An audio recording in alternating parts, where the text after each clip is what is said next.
పరమశివుడి తలపై నెలవంక ఎందుకుంటుంది? ఒకవైపు గంగమ్మ, మరోవైపు నెలవంక. ఈ ప్రశ్న మనందరికీ ఎప్పుడో ఒకసారి స్ఫురిస్తూ ఉంటుంది. దాని వెనుక పెద్ద కథే ఉంది. చంద్రుడు ఎందుకు శివుడి జుట్టులో దాక్కున్నాడు అనే భావన అందరికీ కలుగుతుంది. ఇక్కడ మనం దాక్కున్నాడు అనే అనాలి, ఎందుకంటే దాని వెనుక అద్భుతమైన కథ ఉంది. దక్షుడికి 2 కొడుకులు, అలాగే సొంత కూతురు సతి. వీరు కాకుండా మరో 27 మంది కూతుళ్ళని దత్తత తీసుకుంటాడు. వారంతా కూడా ఎంతో అందంగా ఉంటాడు.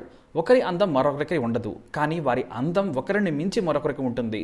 అంత అందమైన ఆ కన్యలంతా కూడా ఎంతో ఇష్టపడి చంద్రుడిని పెళ్లి చేసుకుంటారు. ఇక ఇటు దక్షుడు కూడా తన బిడ్డలను జాగ్రత్తగా చూసుకోవాలని చంద్రుడిని కోరగా సరేనంటాడు. అయితే కాలక్రమేణా 27 మందిలో రోహిణి మీద ఎక్కువగా ప్రేమను పెంచుకుంటాడు చంద్రుడు.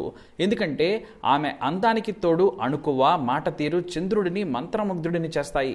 తన మనసులోని మాటను ముందే పసిగట్టి సేవలు చేస్తూ ఆరాధిస్తుంది రోహిణి. దీంతో చంద్రుడు రోహిణిని మాత్రమే ప్రేమగా చూసుకుంటూ వస్తున్నాడు. మిగతా 26 మంది భార్యలను ఆయన పట్టించుకోవడం మానేస్తాడు. దీంతో మిగతా భార్యలంతా కూడా వెళ్లి తండ్రి అయిన దక్షుడికి మొరపెట్టుకుంటారు. రోహిణిని తప్ప తమని పట్టించుకోవడం లేదు. మేము ఎంతో ఇష్టపడి చంద్రుడిని పెళ్లి చేసుకున్నాం నాన్న, కానీ ఆయన చూపు కూడా మాకు దక్కడం లేదని అందరూ కన్నీళ్లు పెట్టుకోవడంతో దక్షుడికి కోపం వస్తుంది.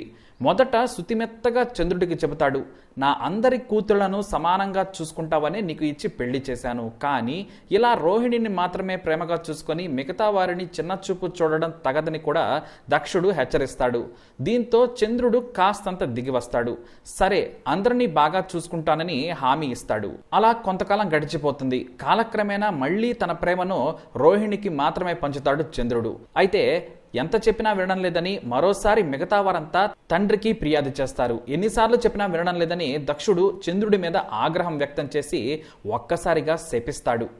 ఏ అందమైన కాంతిని చూసుకొని విర్రవీగుతున్నావో, సకల జీవరాశులు విశ్వమే నీ మీద ఆధారపడి ఉందని నా మాటను పెడచెవిన పెట్టావో అదే నీకు లేకుండా పోతుంది అని. అవును, నిండు చంద్రుడిలా ఉండే నువ్వు రోజు రోజుకి క్షీణించిపోతావని శపిస్తాడు దక్షుడు. దీంతో చంద్రుడు ఆందోళన చెందుతాడు.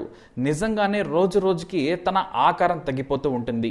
కాంతి కూడా తగ్గుతూ ఉండడంతో చంద్రుడు ఇక ఆందోళన చెందుతూ భయపడిపోతూ ఉంటాడు. అంటే సంపూర్ణ చంద్రుడి నుంచి చిన్నగా తగ్గుతూ వస్తూ ఉంటాడనమాట.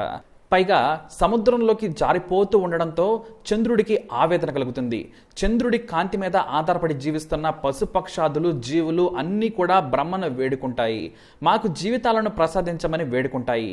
ఇంతలో చంద్రుడు కూడా బ్రహ్మ దగ్గరకు వెళ్ళి తనకు శాప విముక్తి కలిగించాలని వేడుకుంటాడు. కనీసం దక్షుడి శాపం శక్తి రాలేని చోటైనా ఆశ్రయం ఇవ్వాలని కోరతాడు చంద్రుడు. అయితే దక్షుడి శాపానికి విముక్తి కలిగించే శక్తి ఆ ఒక్క పరమశివుడికే ఉంది, మరెవ్వరికీ ఆ శక్తి లేదు. కాబట్టి ఆ మహాశివుడిని ప్రార్థించి వరం పొందమని అడగమని సలహా ఇస్తాడు బ్రహ్మ.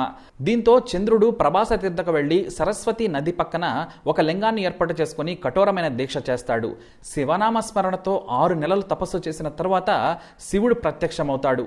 ఏం కావాలో కోరుకో చంద్ర అని అడుగుతాడు ఆ మహాశివుడు. అప్పుడు ఈ జరిగిన కథంతా చెప్పుకుంటూ వస్తాడు చంద్రుడు.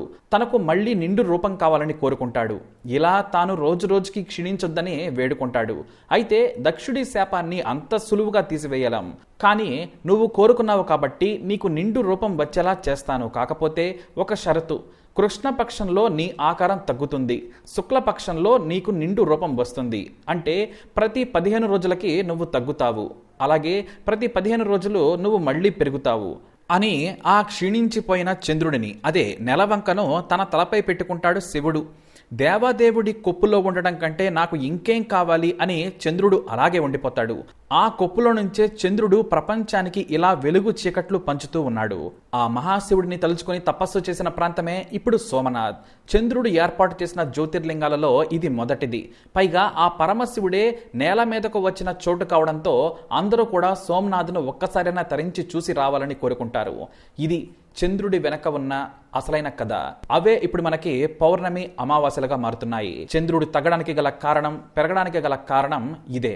మరి దక్షుడి శాపానికి గురై సరాసరి శివుడి సెగలోకి చేరిన చంద్రుని కథపై మీ అభిప్రాయాన్ని తప్పకుండా కామెంట్ ద్వారా తెలియజేయండి. వీడియోని లైక్ చేయండి, షేర్ చేయండి, మా ఛానల్ని సబ్స్క్రైబ్ చేసుకోండి.